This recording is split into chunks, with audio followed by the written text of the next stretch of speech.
Anda tahu, momen ketika seseorang masih ada dalam hidup Anda, namun rasanya seperti mereka sudah pergi. Itu tidak selalu berarti patah hati.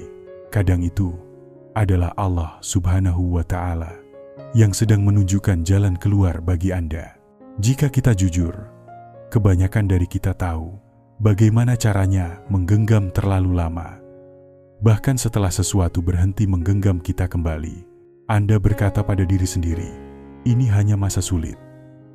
Anda memutar ulang kenangan terindah seperti sebuah rekaman sorotan, lalu membisukan semua hal yang tidak sesuai dengan cerita yang ingin Anda pertahankan. Anda tetap menyematkan chat mereka di atas.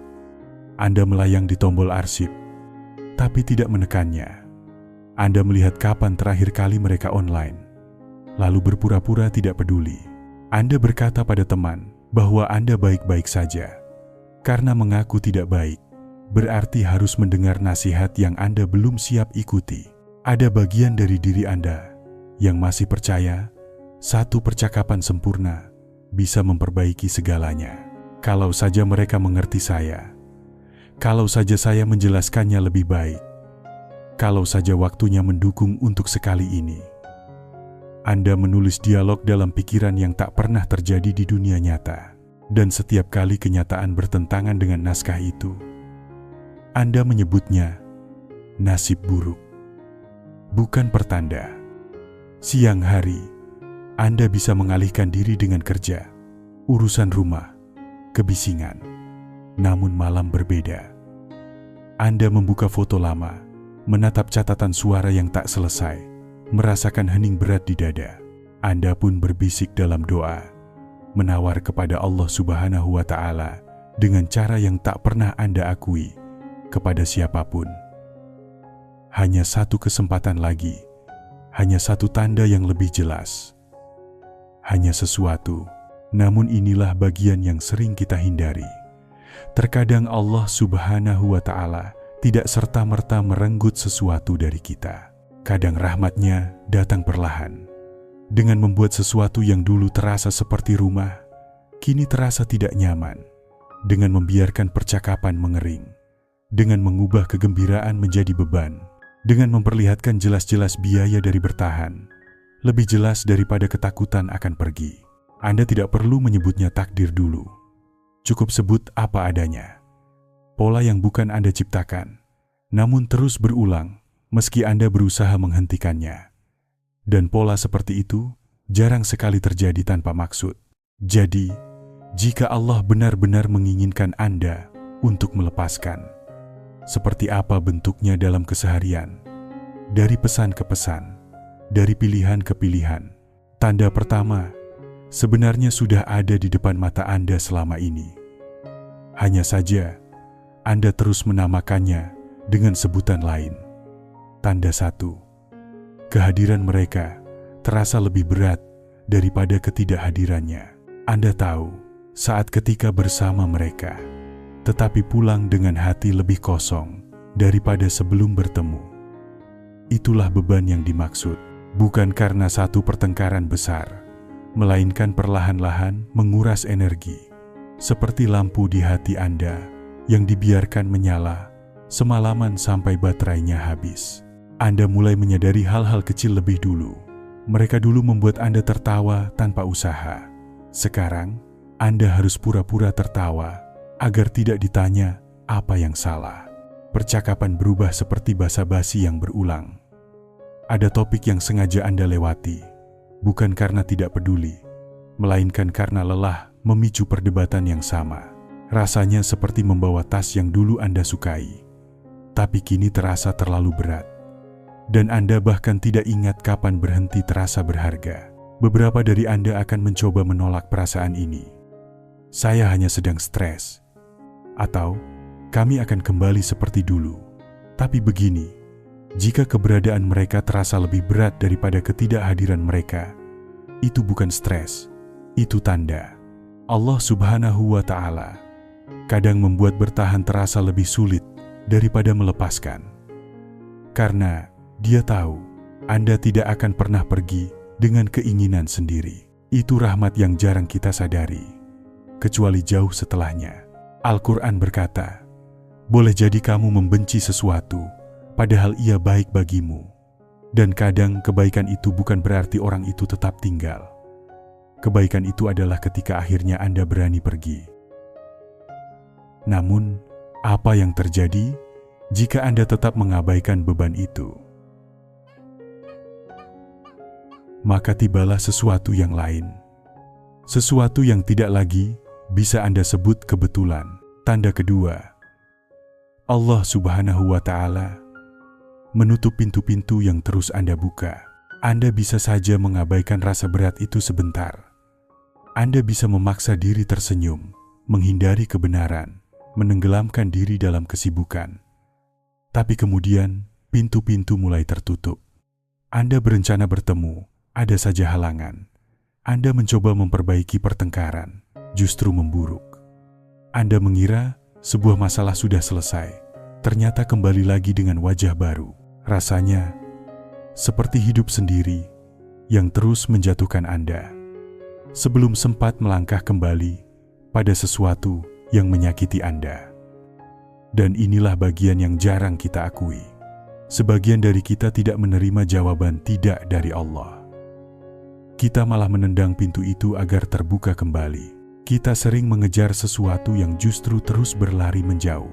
Kita berdoa agar sesuatu bisa berhasil, tanpa menyadari bahwa sebenarnya kita sedang meminta Allah Subhanahu wa Ta'ala untuk menahan kita di dalam sesuatu yang justru sedang Ia coba keluarkan kita darinya. Kadang bukan syaitan yang menimbulkan kekacauan. Kadang itu Allah Subhanahu wa Ta'ala yang sedang menata ulang potongan-potongan hidup Anda, agar Anda tidak punya pilihan lain selain melihat pola yang berulang, karena pola itu adalah perlindungan. Ingatlah kisah Nabi Musa alaihissalam ketika ibunya harus meletakkannya di sungai. Dari luar, segalanya tampak seperti kehilangan, namun justru itulah jalan yang menuntunnya pada keselamatan. Tidak semua kehilangan benar-benar kehilangan. Anda bisa menyebutnya waktu yang salah, nasib buruk, atau sekadar salah paham. Tetapi ketika hambatan yang sama terus terjadi berulang-ulang, dan Anda harus terus melukai diri sendiri hanya untuk melewatinya, mungkin memang pintu itu tidak seharusnya terbuka. Dan jika Anda terus memaksa, di saat itulah Allah Subhanahu wa Ta'ala tidak hanya menutup pintu, tetapi juga mulai mengubah diri Anda. Saat itulah Anda tersadar, mungkin masalahnya bukan lagi pada mereka. Mungkin masalahnya adalah Anda bukan lagi orang yang sama, yang dulu terus mengetuk. Tanda ketiga, Anda mulai tumbuh melampaui mereka. Anda berhenti melawan kunci pintu itu, dan tanpa sadar Anda mulai berubah. Hal-hal yang dulu bisa Anda toleransi, kini terasa begitu berat. Lelucon yang dulu membuat Anda tertawa, kini tidak lagi menghibur. Percakapan yang sama kini terasa sempit, tidak lagi cukup untuk menampung luasnya pikiran Anda. Bukan berarti Anda merasa lebih baik dari mereka. Hanya saja, hati Anda kini sedang belajar pelajaran yang berbeda. Anda mulai menghargai keheningan lebih daripada kebisingan, ketenangan lebih daripada drama, usaha lebih daripada alasan. Anda mulai mendapati diri menginginkan hal yang berbeda, merindukan lingkungan yang berbeda, merasa lebih damai sendirian dibanding berada di ruangan yang justru menguras energi Anda. Inilah bagian yang rumit, karena mereka mungkin masih sama seperti dulu. Andalah yang kini berbeda, dan perbedaan itu kadang terasa seperti rasa bersalah. Anda berpikir, mungkin saya sedang meninggalkan mereka, atau saya sudah berubah terlalu jauh. Tetapi ketahuilah, perubahan bukanlah pengkhianatan. Kadang, perubahan justru adalah bentuk ketaatan. Rasulullah Shallallahu Alaihi Wasallam bersabda, seseorang itu berada di atas agama sahabat dekatnya, maka perhatikanlah dengan siapa ia bersahabat. Jika keberadaan mereka membuat Anda lebih lambat dalam beribadah, lebih cepat marah, lebih mudah teralihkan, itu bukanlah persahabatan yang menarik Anda ke depan. Itu adalah gravitasi yang menarik Anda ke bawah. Dan inilah bagian yang paling menyakitkan. Mereka mungkin tidak bisa ikut bersama Anda, bukan karena mereka buruk, tetapi karena Allah Subhanahu wa Ta'ala sedang membangun jalan yang tidak lagi cukup lebar untuk kalian berdua. Ketika kesadaran itu menetap, Anda pun sampai pada persimpangan. Anda bisa mencoba mengecil kembali menjadi siapa diri Anda yang dulu, atau Anda bisa mengikuti tarikan Allah Subhanahu wa Ta'ala menuju jalan baru. Tanda 4. Ketenangan menggantikan kepanikan. Ada jenis keheningan yang dulu menakutkan bagi Anda, karena keheningan berarti terlalu banyak berpikir, mengecek ponsel, mencari-cari alasan untuk menghubungi mereka. Tetapi belakangan, keheningan justru terasa aman. Anda meletakkan ponsel dan membiarkannya tetap di sana. Anda tidur sepanjang malam tanpa terbangun hanya untuk membaca ulang percakapan lama. Dada Anda tidak lagi berdebar setiap kali ada notifikasi masuk. Anda mulai memperhatikan hal-hal kecil lagi. Bagaimana kamar Anda beraroma setelah dibersihkan? Bagaimana cahaya matahari jatuh di meja Anda pada pagi hari? Hal-hal kecil, namun nyata. Orang-orang mungkin berkata, Anda menjadi dingin. Anda mungkin bertanya-tanya, apakah Anda sudah mati rasa? Tetapi lihatlah lebih dekat. Anda tidak lagi berlari dari rasa sakit, dan Anda juga tidak lagi mengejar euforia. Anda kini stabil, dan kestabilan itu bukan ketidakpedulian, melainkan pemulihan. Anda mulai bisa membedakan antara cinta dan adrenalin, antara harapan dan ketergantungan, antara merindukan seseorang dan merasa seolah tak bisa bernapas tanpanya. Dan ketika perbedaan itu benar-benar mendarat dalam hati, muncullah rasa syukur yang hening, yang tidak butuh diumumkan kepada siapapun. Anda berbisik Alhamdulillah tanpa alasan khusus, dan entah bagaimana itulah kalimat paling jujur yang Anda ucapkan sepanjang pekan. Allah Subhanahu wa Ta'ala berfirman, ketahuilah, hanya dengan mengingat Allah hati menjadi tentram, bukan dengan memutar ulang kenangan terbaik, bukan dengan memaksa masa depan yang tak seharusnya dipaksa. Ketenangan tidak datang dari menggenggam lebih erat.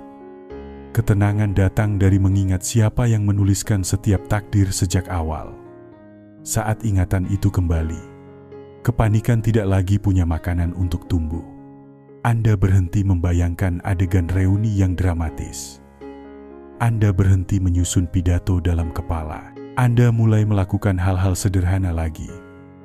Membalas pesan saudara tepat waktu, minum air, keluar rumah hanya untuk menghirup udara yang berbeda. Damai datang seperti itu, biasa, hampir tidak romantis, tetapi tak bisa disangkal. Namun, tetap saja ada bagian dari diri Anda yang bertanya jujur. Jika ketenangan ini nyata, mengapa ada bagian dari diriku yang masih ingin kembali ketika kenangan menyerang pukul 2 pagi? Mengapa aku terus menyentuh memar itu hanya untuk memastikan apakah masih sakit? Dan meski damai itu hadir, tetap ada satu pikiran yang tidak bisa Anda tenangkan. Pikiran yang terus menarik Anda kembali, padahal Anda tahu sudah seharusnya melangkah pergi. Rasanya seperti memeriksa kunci pada pintu yang sudah Anda tahu tertutup, hanya untuk memastikan lagi. Itulah rasanya. Anda tahu semuanya sudah berakhir, tetapi Anda masih kembali dalam pikiran, sekadar melihat apakah ada yang berubah. Kenyataannya, melepaskan bukanlah sebuah saklar yang bisa dipadamkan seketika. Melepaskan adalah kebiasaan yang harus Anda bangun. Dan kebanyakan dari kita tidak ingin membangunnya. Kita ingin rasa sakit berhenti tanpa harus kehilangan orang yang menyebabkannya. Kita ingin kenangan tanpa kekacauan, kenyamanan tanpa harga yang harus dibayar. Namun Allah Subhanahu wa Ta'ala dalam rahmat-Nya tidak pernah memberi setengah-setengah. Jika Dia ingin melindungi Anda, Dia akan membuat bertahan terasa lebih sulit daripada kehilangan. Dia akan menarik Anda ke dalam momen-momen di mana keheningan terasa lebih aman daripada percakapan yang dulu Anda dambakan. Dan mungkin itulah sebabnya tahap ini terasa begitu menyakitkan. Karena ini bukan hanya tentang kehilangan mereka. Ini juga tentang kehilangan versi diri Anda yang dulu merasa membutuhkan mereka, untuk merasa utuh. Disinilah momen rapuh itu, di antara dua keadaan. Saat hati Anda terasa paling rentan, syaitan akan membisikkan bahwa Anda kejam, bahwa Anda menyerah. Tetapi ruh Anda tahu lebih baik. Ini bukan menyerah, ini adalah berserah kepada rencana Allah, kepada waktu Allah, kepada pengganti yang Allah siapkan. Jika Anda berada di titik ini sekarang, ingatlah satu hal. Allah tidak pernah mengambil sesuatu, kecuali Ia bermaksud menggantinya dengan yang lebih baik. Rasulullah SAW bersabda, "Tidaklah engkau meninggalkan sesuatu karena Allah, melainkan Allah akan menggantinya dengan sesuatu yang lebih baik bagimu." Jadi mungkin pertanyaannya bukan lagi, bagaimana saya mendapatkannya kembali? Tetapi, apa yang sedang Allah persiapkan untuk saya sebagai gantinya? Ya Allah, beri aku kekuatan untuk melepaskan apa yang tidak Engkau tetapkan untukku, dan kesabaran untuk menunggu apa yang memang Engkau tetapkan. Melepaskan bukan berarti berpura-pura Anda tidak pernah peduli. Melepaskan berarti Anda cukup peduli pada jiwa Anda sendiri untuk berhenti menyeretnya melewati apa yang sedang Allah singkirkan. Dan mungkin melepaskan juga berarti akhirnya percaya bahwa Allah melihat malam-malam Anda yang tanpa tidur, air mata yang tidak Anda ceritakan, doa-doa yang Anda bisikkan setengah terjaga. Tidak setiap jarak berarti harus berpisah. Manusia tumbuh, hubungan meregang, musim berganti. Tetapi ketika tanda-tanda yang sama terus muncul berulang, mungkin itu bukan kehilangan, mungkin itu perlindungan. Dan jika saat ini Anda berada di ruang itu, di mana Anda tahu Allah Subhanahu wa Ta'ala sedang meminta Anda untuk melepaskan, tetapi hati Anda masih menggenggam erat, maka ada sesuatu yang bisa Anda lakukan sekarang juga.